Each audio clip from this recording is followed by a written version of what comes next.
Hello, I'm State Senator Hoon-Young Hopgood for the 8th District, and welcome to the Hopgood Hour, my monthly public affairs show that brings the people of the 8th District news and views from Lansing. As always, please feel free to contact my office with any questions or concerns that you may have regarding state government. Please feel free to write, or you can send us an email, or you can pick up the phone and give us a call. We'd be happy to try to answer your questions or address any concerns that you may have regarding state government. I'm pleased today to be joined by Mr. Jack Schmitt. He's the political director for the Michigan League of Conservation Voters, and we're going to have a great discussion about this conversation, this program that he's working on. It's called Great Michigan. Welcome, Jack, to the show. Thank you, Senator, for having me. And just why don't you start off by just telling us a little bit about yourself? Yeah, well, as you mentioned, my name is Jack Schmitt. I'm the political director at the Michigan League of Conservation Voters. Our organization is the leading nonpartisan voice for Michigan's land, air, and water. So we work to educate and engage Michigan citizens on informing their legislators about issues that are important as it relates to the environment, and to work to get good policies passed and enacted that help protect our environment, improve our quality of life, and help boost our economy. So nonpartisan, that means that you're not saying support this candidate or support that candidate. You're saying here's the information about an issue. Mm-hmm. And we work, really firmly believe that both sides of the aisle can be and should be strong conservationists and are committed to working with anyone and everyone, regardless of what their political affiliation might be. So tell us, what is this Great Michigan? Yeah.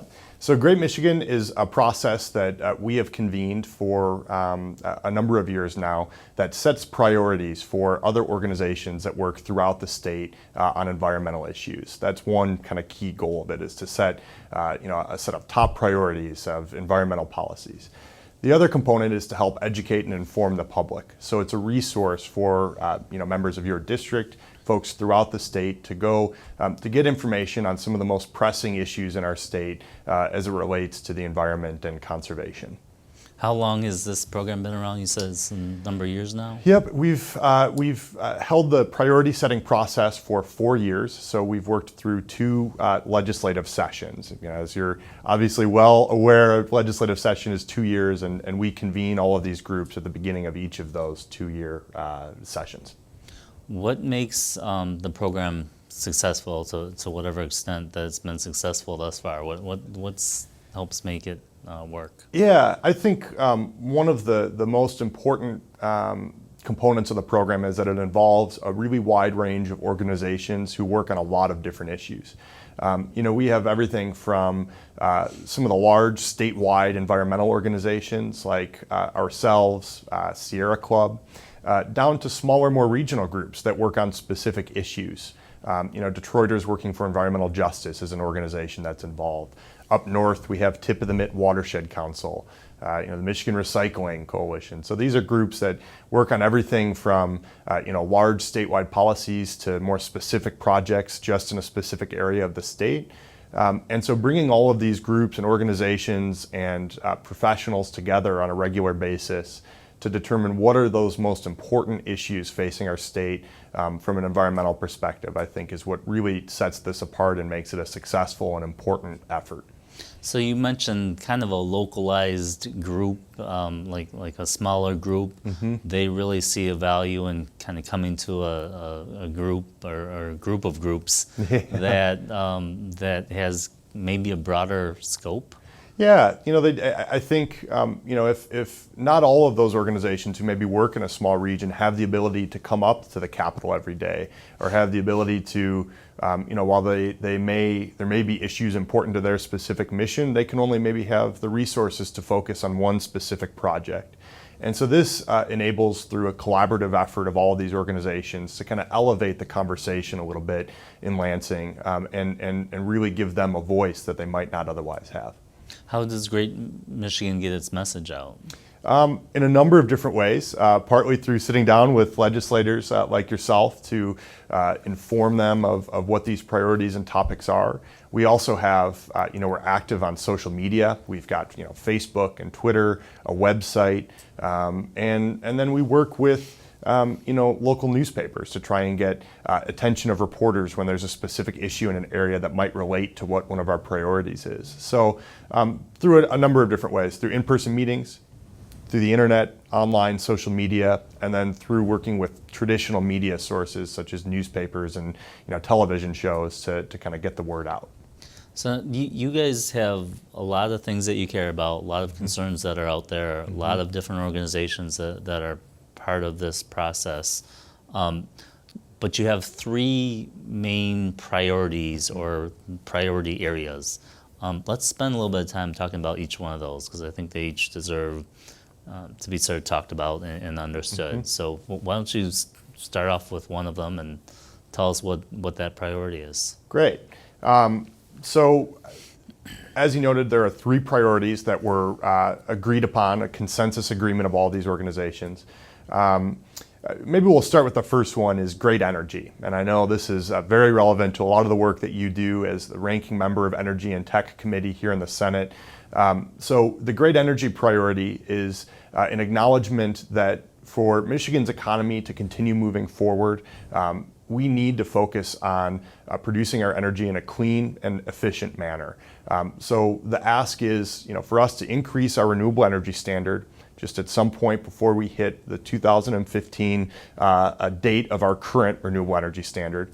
And then the second component of this is to improve upon the work that we've been doing in this state to increase energy efficiency. We've had a number of successful programs in the state that help residents make their homes more efficient, help businesses make their businesses more energy efficient, and we'd like to see an expansion of those projects. And I think it goes without saying, you have actually been a leader on one of these issues already as a legislator who's introduced a bill to actually increase our renewable energy standard. So that is one of our goals of this process. What is the benefit of those two areas in the energy priority? What's the benefits? Why should we be doing this? Yeah, I think on the renewable side, we firmly, there's a strong economic case for bringing more of our energy and producing more of our energy in Michigan from renewable sources. And I can kind of point to a couple different things here. The first, just recently, in 2007, 2008, Michigan enacted its current renewable energy standard, which requires that by 2015, 10% of our energy come from renewable sources. As a part of that process, the state has been reporting back to the legislature and back to citizens on progress. And this most recent report was issued just a little bit earlier this year, showed that as a result of that renewable energy standard, as a result of that 10% by 2015, we've seen more than $1.8 billion in economic activity. This is through investment in producing new renewable energy sources. It's through businesses that have started in Michigan to create wind turbines and solar panels and advanced batteries, a number of these different things. So it has the potential to really be an economic driver in this state. Another important thing to note is that in Michigan, we have to import all of our coal. So energy that's produced by electricity, or energy, of course, is electricity, energy that's produced by coal, all of those resources, we're sending money to other states to bring that coal in. And so by investing in renewable energy, we can keep the money here in Michigan circulating in our economy. And then the third component of this is from the environmental and public health perspective. Energy that's produced by clean, renewable sources such as wind, such as solar, has a much smaller impact on our environment than produced by more traditional sources that we've used in the past, like coal. And what about the energy efficiency side? Energy efficiency, as our governor pointed out in his energy and environment message, is a no regrets policy for our state. Energy efficiency allows businesses to save money. It allows individuals to lower their electricity bills by making small improvements to how our homes are insulated. We are able to reduce the cost for all Michigan users, businesses and individuals. Really a no regrets policy, and at the same time use less energy and require that less energy be produced. And so the state's been involved in that, and that should continue, or that should expand, or? The state's been involved in that, has set a goal as a part of that 2007, 2008 legislation to become more efficient by 1%. And we think we can expand on that. We've reached that goal and think that we can expand that further. So I think we should definitely continue it. I think we should expand it and become even more efficient because it really allows everyone to save money. Okay, that's energy. That's priority number one. What's the next one? Yep, the next one is great land. So this is a recognition that here in Michigan we've got a number of wonderful natural resources, whether it's our the sand dunes over on the west side of the state, our forests that are used for hunting and for timber. So many wonderful natural resources and public lands in the state that we really need to be strongly protecting those. Not just because they're important for different species that live there, for biodiversity, but also because our public lands are a significant economic driver in our state. Whether it's through tourism, people coming to visit our state parks, or through hunting and fishing, preserving those lands is critically important for preserving that part of our economy. So what does that entail? What are there policy ideas out there? What does it mean to protect our land? Yep. There's one. There are a number of different policies that we're looking at here. One is, our state has a really unique program called the Natural Resource Trust Fund. This is a dedicated set of resources in our state that is funded through oil and gas leases. So we lease a lot of our state land for oil and gas extraction. And if we're doing that, we should use that money to continue to preserve those lands. So the money that the state gets from leasing out that land goes into a pot that is used solely for acquiring new land and then also given out to local communities in the form of grants to improve their parks. This is things to build new play structures in our public parks. And that trust fund, we're all familiar with some of the budget challenges that we've had in the state over the past number of years, but that it's critically important we maintain that set of resources that is used to ensure our public lands are protected into the future and for future generations to enjoy.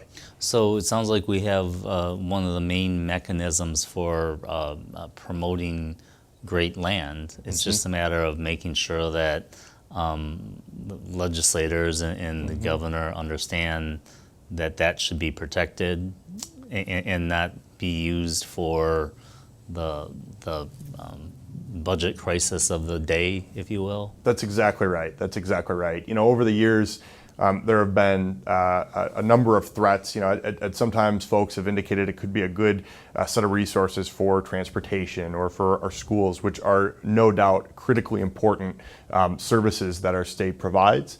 But we firmly believe that we've got the capacity in this state to fully fund those resources while protecting this dedicated pot of resources that's unique in the country. And there's no other state that has a program like this that is solely dedicated towards protecting our natural resources. And I think we can all agree that with as many that we have in Michigan, from Sleeping Bear Dunes to all of these wonderful, wonderful public areas in our state, that it's critical that we protect those and have a set of resources that no matter the budget challenges we're facing, we're ensuring our natural resources are there for future generations to use. Do you have a good example of a project that's been funded through the trust fund that people will say, well, hey, that makes sense? Or there's actually a great list on the DNR's website of all of them for local communities, and I'm sure I can't think of one. I would love to think of one off the top of my head that's in your district. I can't at the moment, but what folks can do is I'd encourage them to go out to a local park, and on the sign of their local park, if it's part of it has been funded by the trust fund, there's a little metal medallion on that sign that says project funded by Natural Resource Trust Fund.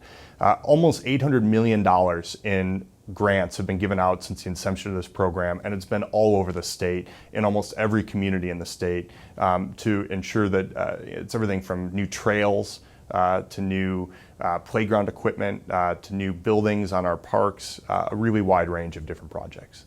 Okay, so that's great land, great energy, great land, and now we are left with great water, which I think this one is a no-brainer. As the Great Lakes state, we are the only state in the country that has 4 Great Lakes that we border. And a lot of folks maybe might not realize that is 1/5 of the world's fresh water is right here in our Great Lakes. And that the economy of the Great Lakes, so if you look at the Great Lakes region, which are all the Great Lakes states and Canadian provinces that border those Great Lakes, it's actually the 4th largest economy in the world. So it's a really important natural resource, protecting that water, ensuring that we always have that as an economic driver, for fishing, and also as fresh water for drinking is really important. So Great Water has 2 specific policy asks here. It's looking specifically at one new process in our state that has created some potential threats for our water, and that is the hydrofracking process. We've heard a lot about this. I know it's something that is sometimes sensationalized in the news, but the reality is this is a process that requires a significant amount of water to extract oil. And it potentially puts chemicals into our groundwater through that drilling process. And so we think that if it's being done in the state, it should be done in a safe manner that isn't using too much of our water and ensuring that natural resource is protected. So from what I remember about fracking, it's hydraulic fracking. You're building a well. You're drilling a well, and you put down water with chemicals into it, and then it goes down into the area beneath the ground, and through that process allows for the release of gas and oil that's kind of been locked up in some of these formations under the ground. Is that correct? That's exactly right. And so the newer aspect of this is where you go down into the ground and then you start moving out That's exactly horizontally. And so that's partially why you've can produce more oil or gas, but it's partially also why that it may become more common, because then if they can produce more, then they're going to explore more. Yep, that's exactly right. And also as a part of that, drilling the well down and then going out horizontally, it requires a lot more water than that process that we've been doing for a number of years where we just drill vertically. There are some wells, and the difference here is between, whereas a traditional kind of vertical well might use 3 to 5 million gallons of water in its lifespan.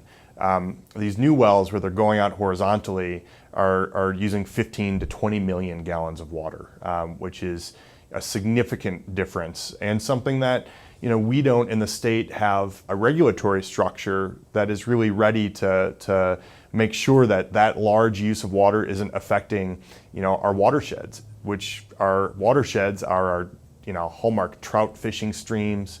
Making sure that we're not affecting and impacting those watersheds in a negative way is something we really need to take a look at.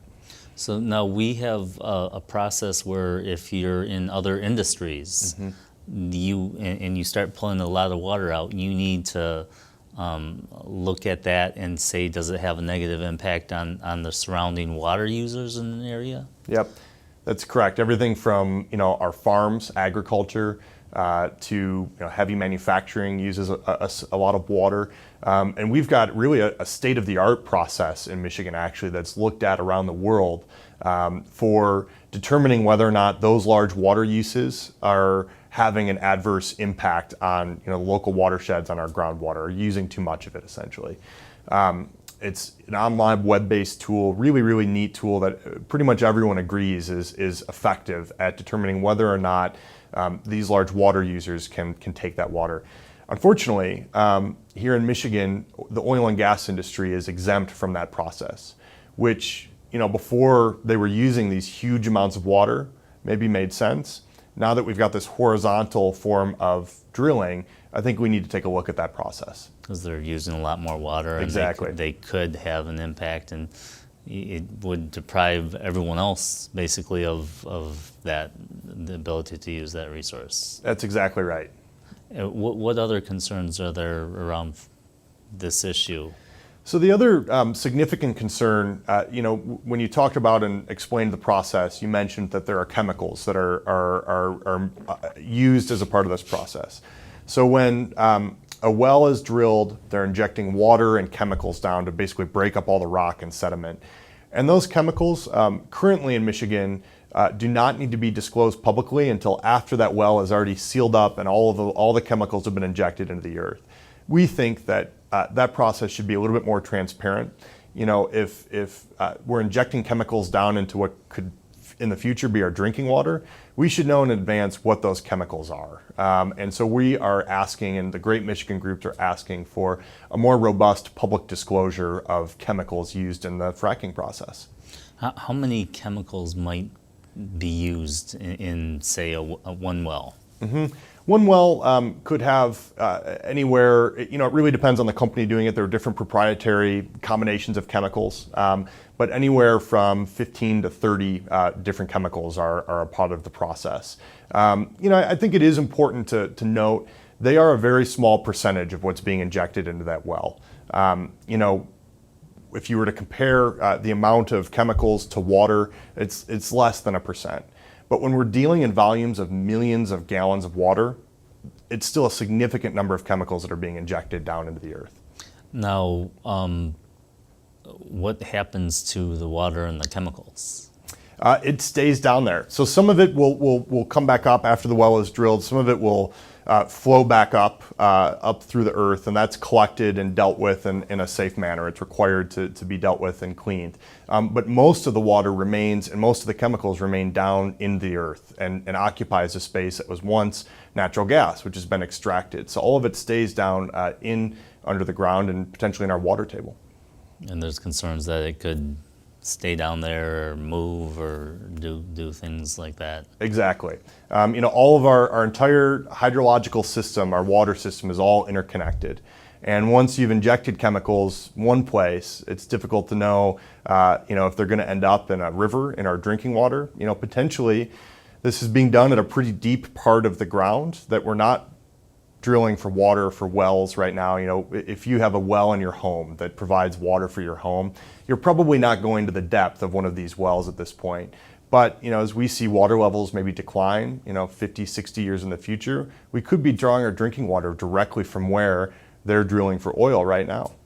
And part of what I understand with this is that you're putting water under pressure and chemicals under pressure because you're actually trying to break up some of the rocky formations down there in order to release the gas and oil. So, it probably sounds worse than it is, or I don't know.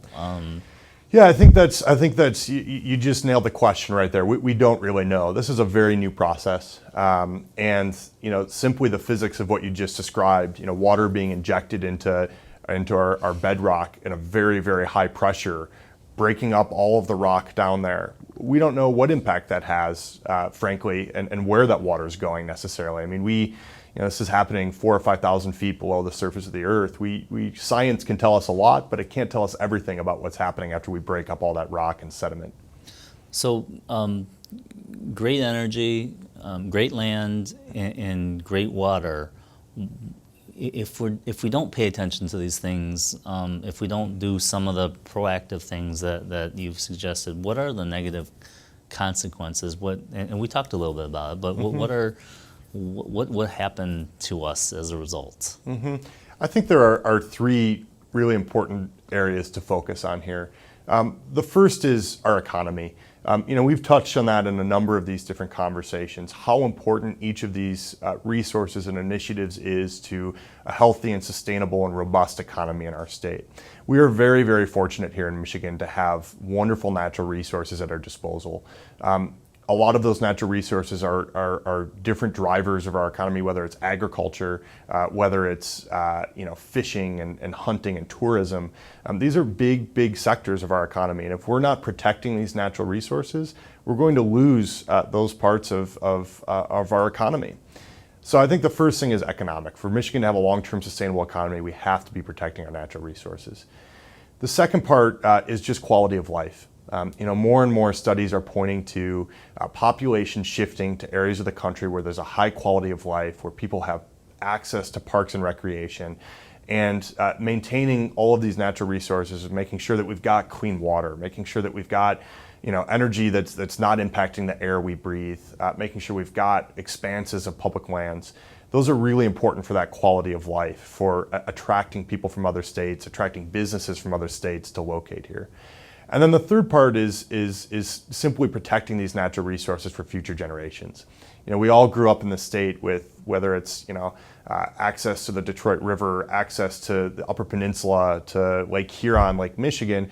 We all grew up using and experiencing Michigan's natural resources, and I think we all could say that for future generations, for our children, for our grandchildren, it's critical that we keep those experiences alive for future Michiganders.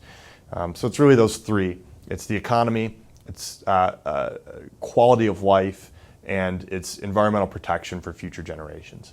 And we're just about out of time, but where do people go for more information? For more information, they can go to our website. It's www.greatmichigan.org. They can also, on that website, find links to our Facebook and Twitter pages, where we're constantly giving updates on different bills before the legislature, on different current events that are happening as it relates to these issues. And so I'd really encourage folks to go to our website, greatmichigan.org. Great. Well, thank you for being on the show today. Thank you for having me. And we just have been talking with Mr. Jack Schmitt. He's a political director for the Michigan League of Conservation Voters. We've been talking about Great Michigan campaign, and this has been another edition of the Hopgood Hour. I'm State Senator Hoon-Young Hopgood. Please feel free to contact my office with any questions or concerns that you may have, and thank you for tuning in to today's show.